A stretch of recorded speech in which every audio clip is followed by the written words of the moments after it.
My name is David Harrington, and I engineer safety systems on offshore oil platforms. Not the kind of work where you get second chances. One mistake, and an entire rig goes up in flames with everyone on it. I've spent 15 years making sure that doesn't happen, working my way up from a roughneck to senior systems engineer. My mind is trained to identify problems before they become catastrophes, to think 3 steps ahead, and to never, ever panic when things go sideways. My wife, Laura, never really understood what I did. Something with pipes and pressure valves, she'd tell her friends with a dismissive wave, as if I fixed toilets for a living. Laura was an art dealer, specializing in emerging avant-garde artists. She runs a small but prestigious gallery in the arts district downtown. We met at a charity function 7 years ago. I was there because my company sponsored it. She was there because it was the right crowd to be seen with. The night we met, she wore a black dress that seemed simple until you noticed the intricate beadwork that caught the light when she moved. That was Laura in a nutshell, layers of complexity beneath a polished surface. She had this way of tilting her head when she laughed that made her honey blonde hair cascade over one shoulder. I watched her work the room for an hour before I got the courage to talk to her. "You look like you'd rather be anywhere else," she said, appearing beside me at the bar. "That obvious, huh?" Only to someone who feels the same way. We were married 8 months later. For the first few years it worked. I was on a 28-28 rotation, 28 days on the rig, 28 days at home. When I was home, we traveled. Paris, Barcelona, New York. Wherever there was an art scene she wanted to explore. I didn't care where we went as long as we were together. She'd drag me to galleries and explain the significance of splattered paint on canvas with such passion that I'd almost believe it was worth the 6-figure price tag. Then things changed. Laura's career took off after she discovered some kid from Detroit who painted urban decay scenes on car doors. Suddenly, she was getting write-ups in art magazines, invitations to exclusive showings, and her phone never stopped buzzing with messages from collectors and artists. Meanwhile, my company was developing a new safety system, and I was leading the project. My 28-28 schedule became more like 40-16.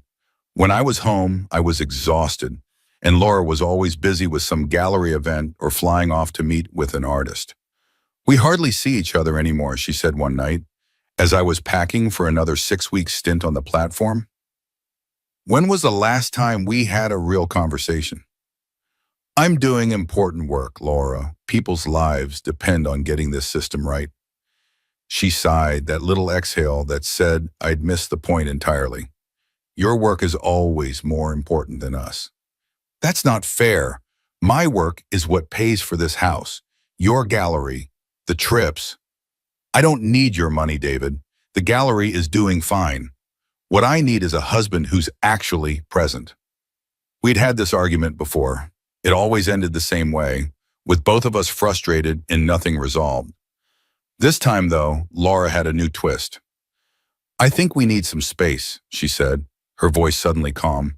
"A trial separation." The wrench I was holding clattered to the floor. "Separation? What are you talking about?"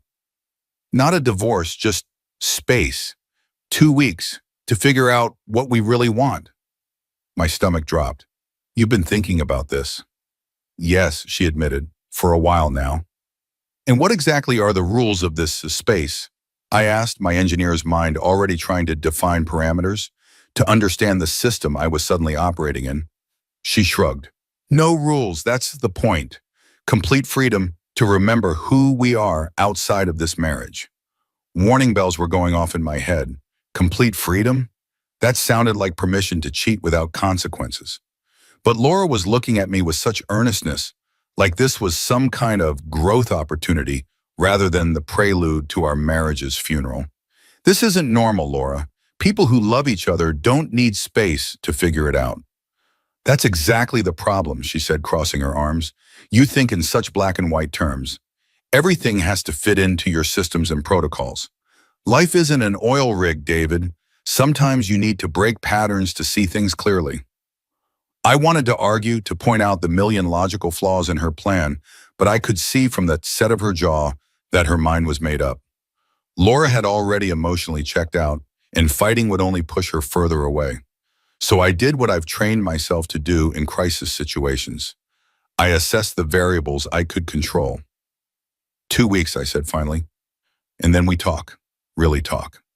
Relief flooded her face. Thank you for understanding. I didn't understand, not at all, but I nodded like I did. I'll stay at the condo downtown, she said, already pulling a suitcase from our closet. It'll be good to be closer to the gallery. The condo. Of course, we'd bought it as an investment property 3 years ago, but Laura had been using it more and more as a crash pad when she worked late. I joked once that it was her secret bachelor pad. She hadn't found it funny. When does this separation clock start? I asked. Now, I guess, I've already packed some things. She wouldn't meet my eyes. Already packed. The realization hit me like a sledgehammer. This wasn't a spontaneous suggestion. She'd been planning this, probably for weeks. Maybe there was already someone else. Laura, is there? Don't, she cut me off. Don't make this uglier than it needs to be. It's just 2 weeks to clear our heads. I watched her pack with mechanical efficiency, selecting clothes with the same care she used when curating an exhibition. Designer labels, color coordinated, each piece with a purpose. Nothing random, nothing left to chance. In 20 minutes, she had everything she needed to start her new temporary life without me. At the door, she hesitated. This is going to be good for us, David. You'll see. Then she was gone, the scent of her perfume lingering in the air. I stood there trying to process what had just happened, my mind running diagnostics, searching for the failure point in our relationship. I didn't sleep that night. I paced our too-big house, feeling like an intruder in what should have been my own space. Every room held memories of Laura, her books on the shelves, her favorite mug in the kitchen. The throw pillows she'd insisted matched the couch perfectly. I ended up in my home office, staring at the calendar on my wall. I was supposed to fly out to the platform in 3 days for a 2-week stint. Perfect timing. I'd be gone for the exact duration of our separation. But the more I thought about it, the more wrong it felt. If Laura wanted space to figure out what she wanted, then I deserved the same. I called my boss at 5 a.m. Jack, I need to take 2 weeks of personal leave. Jesus, David, do you know what time it is? Sorry, family emergency. There was a pause on the line. Everything okay? No, I said honestly, but I need to handle it. Jack sighed. The system tests. Miller can run them. He knows the protocols as well as I do. Another pause. In 15 years, I'd never asked for unexpected time off. Not when my father died, not when I caught pneumonia and could barely stand. Okay, Jack said finally. 2 weeks, but I expect you back at full capacity after that. Thanks, Jack. I hung up and sat back in my chair, suddenly at a loss. What the hell was I going to do for 2 weeks? Monitor my wife's activities like some pathetic, suspicious husband? That wasn't me. I'd always trusted Laura, but then again, I'd never thought she'd suggest a separation either. I decided to give her the space she wanted. No calls, no texts, no checking up. If this was a test, I had passed it by respecting her wishes.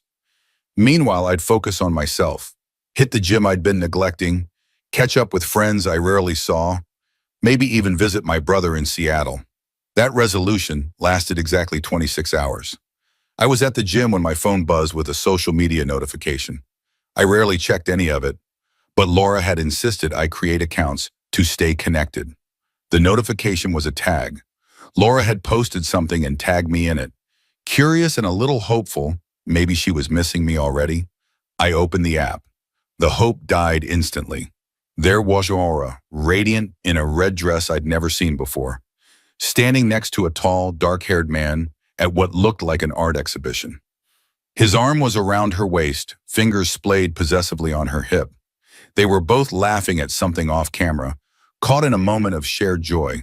The caption read, "Opening night success with the brilliant Marcus Reed. Art truly does imitate life's most passionate moments. Hashtag new beginnings, hashtag creative connection. Marcus Reed." The name hit me like a physical blow. Laura had mentioned him dozens of times over the past few months, an up-and-coming abstract expressionist whose work she'd been championing. He has such vision, David, such raw emotion in his brushstrokes. I'd nodded and pretended to care. never imagining he'd be brushing strokes across my marriage. The hashtags felt like deliberate daggers, new beginnings, creative connection. She might as well have written, "Sorry, David, I've upgraded to a more compatible model." I scrolled through the comments, each one a fresh cut. "You two look amazing together." "The art world's new power couple." "Marcus's best work yet, and the perfect curator to showcase it." "Meant to be." And Laura's responses, full of heart emojis and gratitude. Not a single mention that she was married. That this separation was supposedly about finding ourselves, not finding someone else. Day 2, it had taken her just 2 days to publicly flaunt whatever was happening with Marcus Reed. I closed the app and sat on the weight bench, my workout forgotten. The gym faded around me as my mind shifted into the same analytical mode I used when facing a potential catastrophe on the rig. Assess the situation, identify variables, determine the optimal response. Fact: Laura had suggested a separation with no rules. Fact: within 48 hours, she was publicly displaying a relationship with another man. Fact: she had tagged me deliberately, ensuring I would see it. Conclusion: this wasn't about saving our marriage. This was about Laura transitioning to her next relationship while keeping me as a safety net. The pain was sharp and immediate, but beneath it was something unexpected. Clarity. For years, I'd been accommodating Laura's world, trying to fit myself into spaces that were never designed for someone like me. I'd nodded at incomprehensible art, made small talk with people who looked through me, apologized for my work schedule while she built her career on my financial foundation. The more I thought about it, the more pieces fell into place. The increasing time at the condo, the constant texts she had hid from me, the sudden interest in abstract expressionism when she'd previously dismissed it as overdone.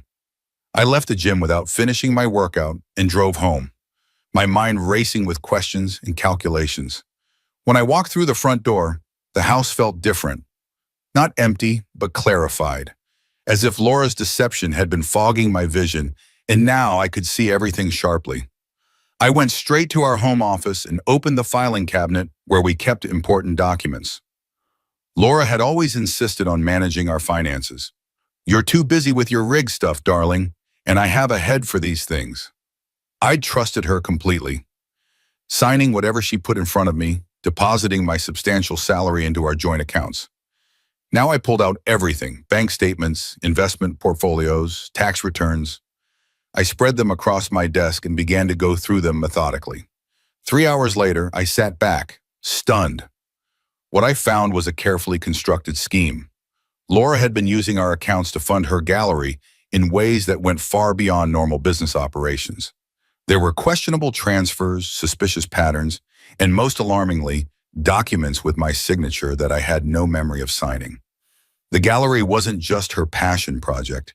It was the center of what looked like financial fraud, with me as the unwitting accomplice. The engineer in me appreciated the elegance of her system. The husband in me was devastated by the betrayal. But overriding both was a cold, calculating anger that focused my thoughts with laser precision. Laura had started a game she thought she controlled.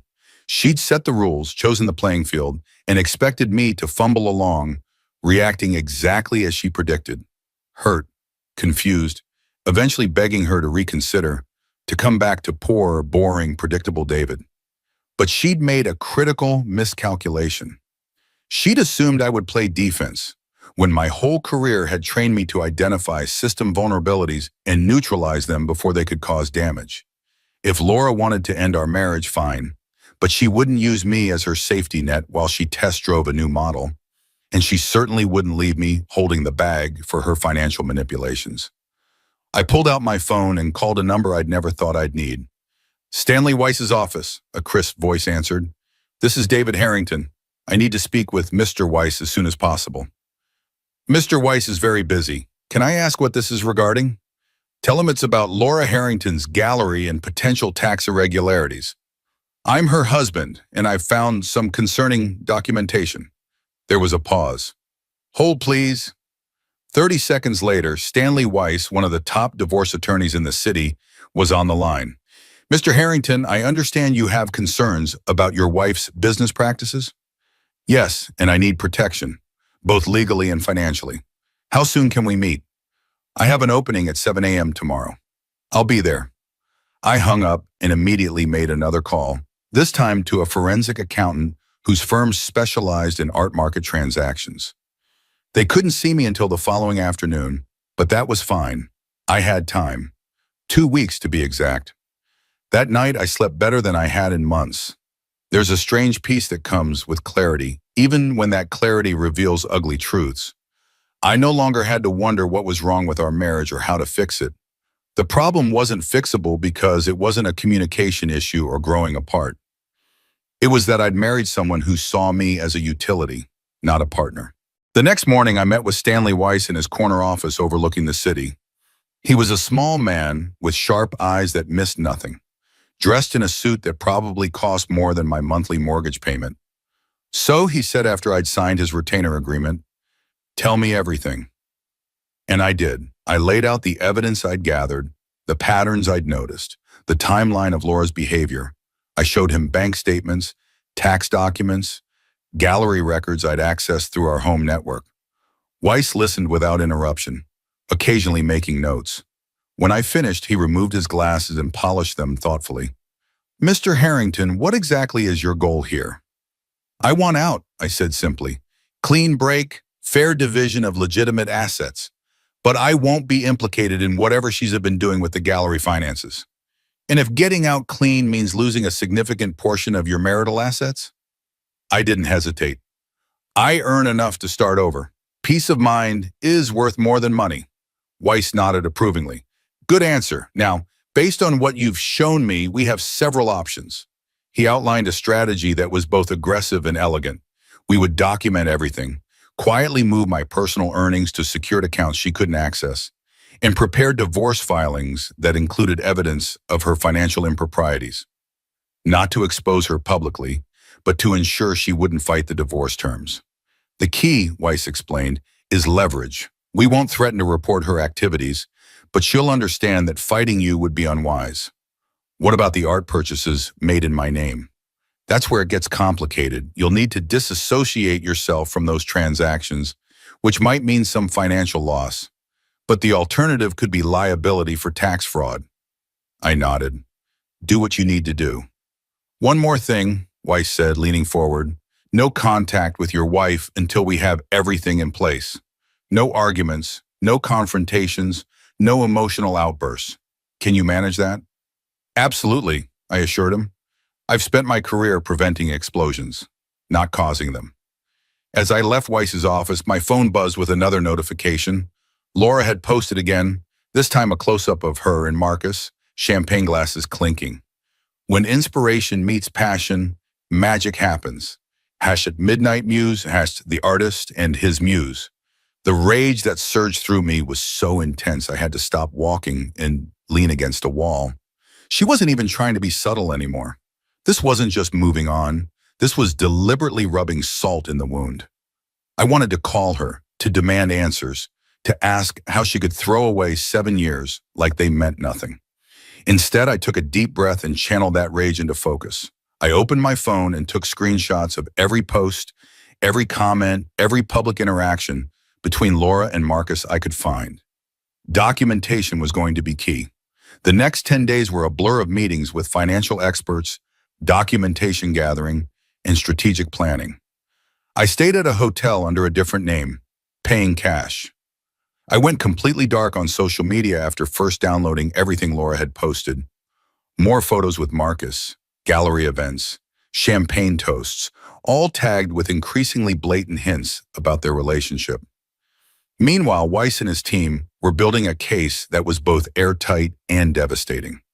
The forensic accountant uncovered a pattern of financial manipulation going back nearly 3 years, coinciding almost exactly with when Laura's gallery started representing Marcus Reed.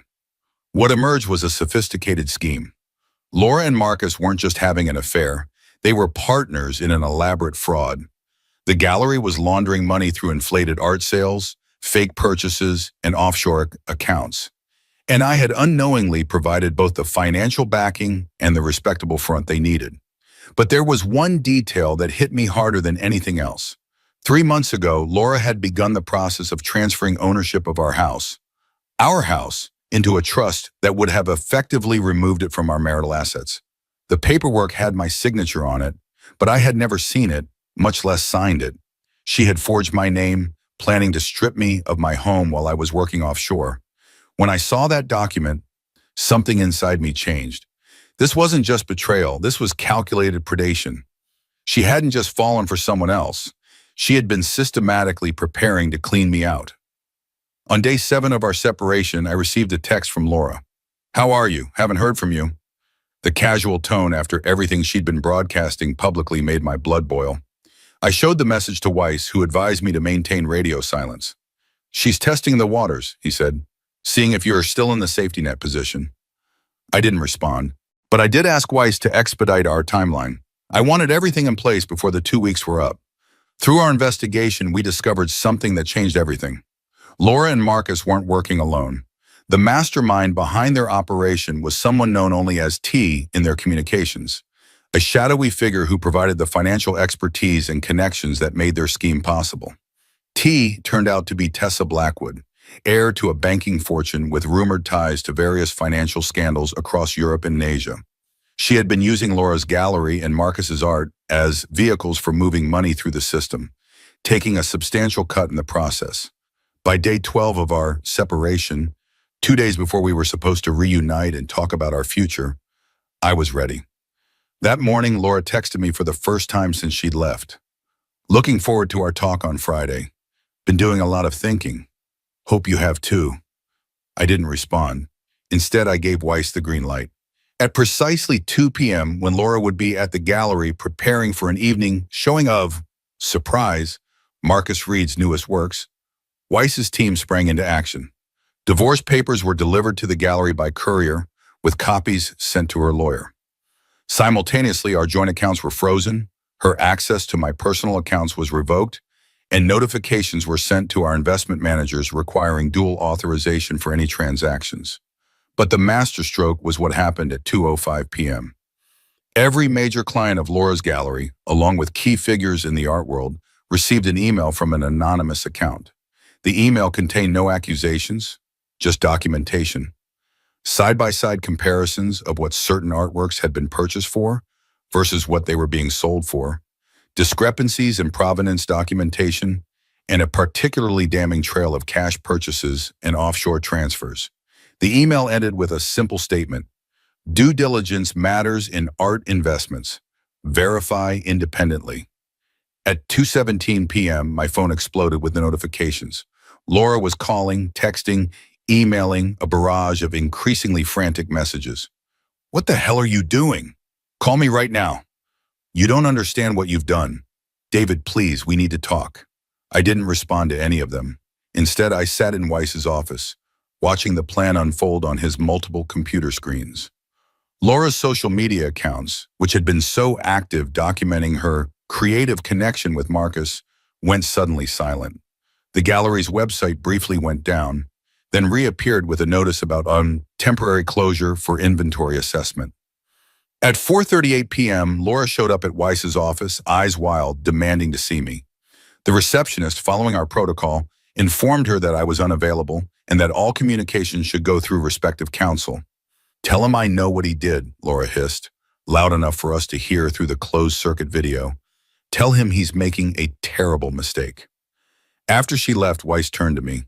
"Are you sure you want to continue with this approach? There's still room for a less public resolution." I shook my head. She chose the public route when she started flaunting her affair on social media. Tagged me in it even. She wanted an audience for our marriage's demise. Weiss nodded, a glimmer of respect in his eyes. "Very well. Phase 2 begins tomorrow." Phase 2 was even more precisely targeted.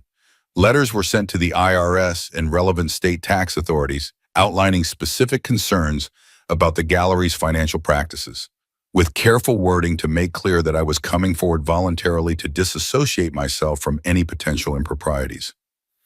Similar information was provided to the Banking Commission regarding the cash transactions that exceeded reporting thresholds. None of this named Laura explicitly as committing fraud. That would be for the authorities to determine. but it created a paper trail showing that I had become aware of concerning patterns and had taken appropriate steps to report them. By day 14, the day Laura and I were supposed to reunite and discuss our marriage, the gallery was closed indefinitely. Marcus Reed had mysteriously disappeared from social media, and 3 separate regulatory agencies had opened inquiries into the financial dealings surrounding certain art transactions. Laura, meanwhile, had gone from angry demands to desperate pleas. "David, please, just talk to me. We can fix this. Whatever you think I did, you're wrong. I can explain everything. This isn't just hurting me, it's hurting you too. Your name is on those accounts." That last one made me smile grimly. Weiss had anticipated that angle and had documentation ready showing that my signatures on many documents had subtle inconsistencies suggesting they might not be authentic. Not enough to prove forgery, but enough to create reasonable doubt about my knowledge and participation. Then came the text that confirmed I'd made the right decision. "You have no idea who you're messing with. T isn't someone you want as an enemy. Back off now or you'll regret it." I showed it to Weiss, who immediately called his security consultant. By that evening, I had a new hotel room under yet another name and a private security detail watching my movements. We also accelerated our timeline for the final confrontation. On the morning of day 15, I finally responded to Laura with a single text. "The Drake Hotel, room 1217, 1 p." The Drake was neutral territory, a luxury hotel downtown where we'd spent our first anniversary. Room 1217 was a suite Weiss had arranged, with security cameras, with Laura's knowledge and consent required by law, and a panic button if things got out of hand. Weiss himself would be in the adjacent room, monitoring.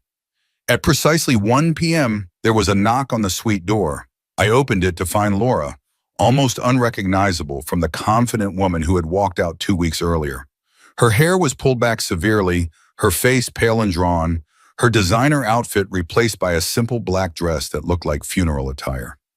"David," she said, her voice breaking, "thank you for seeing me." I stepped aside to let her in, but didn't offer any greeting. The suite was impersonal, all traces of my temporary residence there removed. Just a sitting area with 2 chairs facing each other, a small table between them with a folder and a bottle of water. Laura stood awkwardly in the center of the room, clearly thrown by my silence and the formal setup. "Should I sit?" she finally asked. I gestured to one of the chairs and took the other. Laura perched on the edge of her seat, hands clasped tightly in her lap. "David, I don't know what you think you know, but this has gone too far.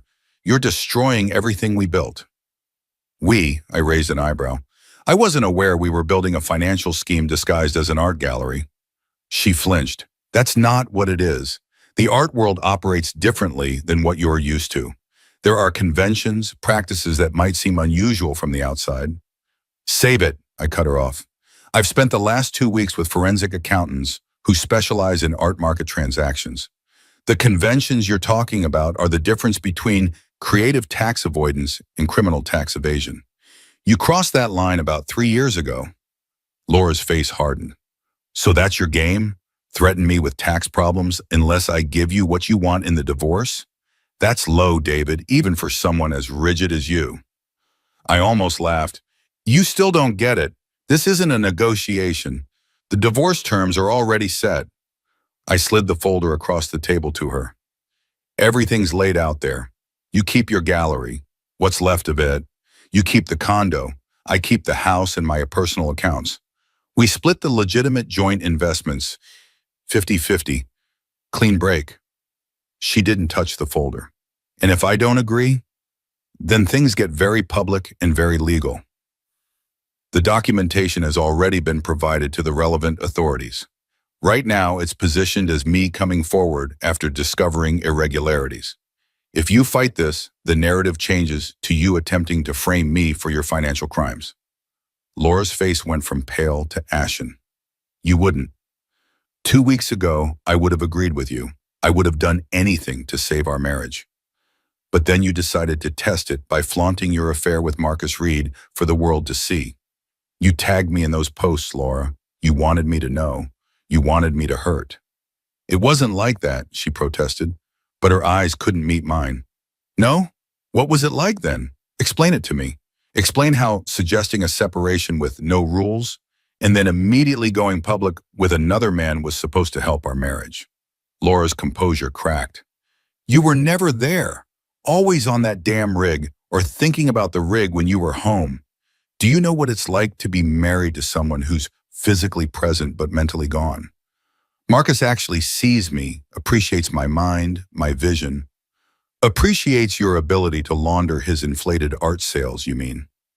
She stood up abruptly. This isn't about the money. What we have is real. Had, I corrected. Past tense. The gallery's finished, Laura. Even if you avoid criminal charges, your reputation in the art world is shot. No serious collector will touch anything connected to you now. Because of you, she spat. You did this. I remained seated, calm. No, you did this. I just exposed it. There's a difference. Yes, do. Laura paced the room, running her hands through her hair. You don't understand what you've done. There are people involved in this who won't just walk away. Powerful people. If you're talking about Tessa Blackwood, we already know all about her involvement. Laura froze. What are you talking about? Your mysterious T, the one who's been bankrolling this whole operation. The one who's been using your gallery to move money around the system. How did you? You're not the only one who can conduct an investigation, Laura. The difference is mine was legal. Her expression suddenly changed, a calculating look replacing the anger. What about T? Did your investigation tell you what she's capable of? I kept my face neutral, though internally I was on high alert. Should I care? Laura laughed, a hollow sound. Oh, David, you have no idea what you've stumbled into. T isn't just some investor or collector. T makes things disappear. People disappear. Are you threatening me, Laura? I'm warning you, because despite everything, I don't want to see you hurt. Just sign these, Ushbone. She pulled a set of papers from her purse and placed them on the table. Counter proposal. You walk away from everything, the house, the accounts, all of it. In exchange, you get to live your life without looking over your shoulder. I didn't even glance at the papers. No. David, please. You don't understand. I understand perfectly. You're trying to scare me because you're out of options. But here's what you don't get, Laura. I've spent my career calculating risk factors for catastrophic events. I know when a threat is real versus when it's a bluff. This isn't a bluff. Then I guess I'll have to take my chances. I stood up. We're done here. You have 24 hours to sign the original agreement or the full documentation goes public. Not just to the authorities, but to every news outlet covering the art world. Laura stared at me, her face a mixture of disbelief and fear. You'd risk your life for what? Pride. Not pride, principle. And if this mysterious T is as dangerous as you say, maybe you should be more worried about yourself. After all, you're the one who failed. As she gathered her things to leave, Laura paused at the door. You know what the sad part is? I really did love you once. No, Laura, you loved what I provided. Stability, money, legitimacy. You never loved me. After she left, Weiss came in from the adjacent room. Well, he said, that was illuminating, especially the part about this T person. You think it's real? I think we need to take it seriously. I'm calling in some additional security measures for you, and we'll expedite everything. If she's desperate enough to make threats, she might be desperate enough to try something else. That night, I couldn't sleep. Laura's warning kept replaying in my mind. Was there really someone dangerous behind their operation? Or was it just another manipulation, a last-ditch effort to scare me into backing down? I was still pondering this at 3 a.m. when my phone chimed with a text from an unknown number. Smart move rejecting her offer. Reed and wife leaving country tonight. Private airfield, bringing documentation. 5 a.m. Come alone or not at all. I immediately called Weiss, who answered groggily but snapped to attention when I read him the message. It's a trap, he said immediately. Don't even think about it. What if it's not? What if Reed is trying to save himself by giving us evidence on this T person? Then he can provide it through proper channels. This has all the hallmarks of an ambush. I knew Weiss was right, but something about the message nagged at me. Wife. The text had said Reed and wife. As far as I knew, Marcus wasn't married. Unless... I need to make a call, I told Weiss. I'll get back to you. I hung up and called the cybersecurity expert who had analyzed the gallery's server. After explaining what I needed, he quickly found what I was looking for. Evidence of a secret ceremony in Bali last year where Marcus and Laura had gotten married, while she was still legally married to me. I called Weiss back with this information. So the text isn't about Laura at all, Weiss concluded. It's about Marcus and Tessa Blackwood. Exactly, which means Laura doesn't know about this message. Someone else is trying to give us information. It's still too risky for you to go alone. I'm calling in a security team. There's no time, but I have another idea. An hour later, I was parked a safe distance from the small private airfield mentioned in the text, watching through high-powered binoculars. I wasn't alone. Weiss had insisted on coming personally, along with his head of security, a former Special Forces operator named Reeves. We had also anonymously tipped off local law enforcement about potential suspicious activity at the airfield. At 4:45 a.m., a black SUV pulled up to a small private jet that was being prepped for departure. Two figures emerged, a man who was clearly Marcus Reed and a woman who definitely wasn't Laura. This woman was shorter, darker-haired, moving with the confident stride of someone used to getting her way. Reeves, who was manning the high-resolution camera we'd brought, whistled softly. Well, well, that's Tessa Blackwood. Who? I asked. Tessa Blackwood. Old money, very old money. Her family has banking interests across Europe and Asia, been rumored for years to be involved in less than legal financial activities, but no one's ever been able to make anything stick. Weiss and I said simultaneously. We watched as Marcus and Tessa supervised the loading of several large cases onto the plane. Not suitcases, hard transport cases, the kind used for valuable or fragile items. The artwork, I guessed. They're taking it all with them. And leaving Laura to face the music, Weiss added. Reeves's phone buzzed. Local police are 2 minutes out. Do we want to approach before they arrive? Weiss looked at me. Your call. This is your chance to confront them, get answers. I thought about it for a moment, then shook my head. No, let the authorities handle it. I have what I need, which is confirmation that Laura was just another pawn in their game. A useful one, but ultimately disposable. As we watched, a police cruiser's lights appeared in the distance. Marcus and Tessa noticed too, their body language suddenly tense. They had a hurried conversation. Then Marcus started back toward the SUV while Tessa boarded the plane. They're splitting up, Reeves observed. But before Marcus could reach the SUV, 2 more police cars appeared, blocking the exit route. We were too far away to hear what was said, but the result was clear. Marcus Reed was being detained, hands on the hood of his vehicle, while officers approached the plane. And that, Weiss said with satisfaction, is the end of that. The next 48 hours passed in a blur of police interviews, evidence handovers, and legal maneuvering. Marcus Reed and Tessa Blackwood were taken into custody on suspicion of multiple financial crimes, including tax evasion, money laundering, and fraud. The artwork in those transport cases turned out to be both original pieces and high-quality forgeries, part of an elaborate scheme to create artificial provenance and inflate values. Laura, meanwhile, had been arrested at her condo while apparently preparing for her own hasty departure. According to the detective who interviewed me, she had been extremely cooperative, immediately offering to provide evidence against Reed and Blackwood in exchange for leniency. She claims she was manipulated, the detective told me, says she only realized the extent of their operation recently. And you believe her? I asked. The detective shrugged. Not my job to believe or disbelieve. That's for the courts to decide. True to my prediction, Laura's lawyer delivered the signed divorce papers exactly 47 hours after our meeting. No changes, no contested points, just her signature acknowledging the end of our marriage on my terms. There was a note attached in Laura's distinctive handwriting. I hope it was worth it. I folded the note and placed it in the shredder without response. It wasn't about worth. It wasn't even about revenge, not really.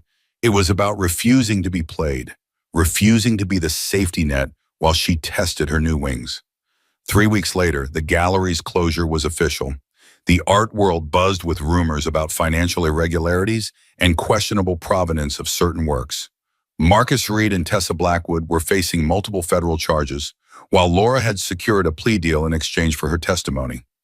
Laura had moved to Miami according to mutual friends who felt obligated to keep me updated.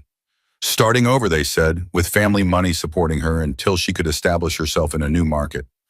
No mention of whether she would try the gallery business again, or if she had learned her lesson about mixing business with romance. As for me, I returned to the rig with a newfound focus and clarity. The safety systems I'd been developing were implemented ahead of schedule, earning commendations from company leadership and industry regulators alike. I bought a smaller house closer to the coast, adopted a rescue dog named Tank, and started taking sailing lessons on my weeks off. My marriage had failed catastrophically, but unlike the systems I safeguard at work, this was one failure I could walk away from, scathed but ultimately intact. Laura proposed a 2-week separation to test our marriage. By day 2, she'd shown me exactly what I needed to see, and unlike the systems I safeguard at work, this was one failure I could walk away from, scathed but ultimately intact. Some people might call what I did revenge. I call it self-preservation. The game wasn't worth playing anymore, so I changed the rules and ended it before she could blink. And sometimes when I'm on my boat with Tank at my side, watching the sunset over the water, I realize that the separation did exactly what Laura claimed it would. It showed us both who we really were.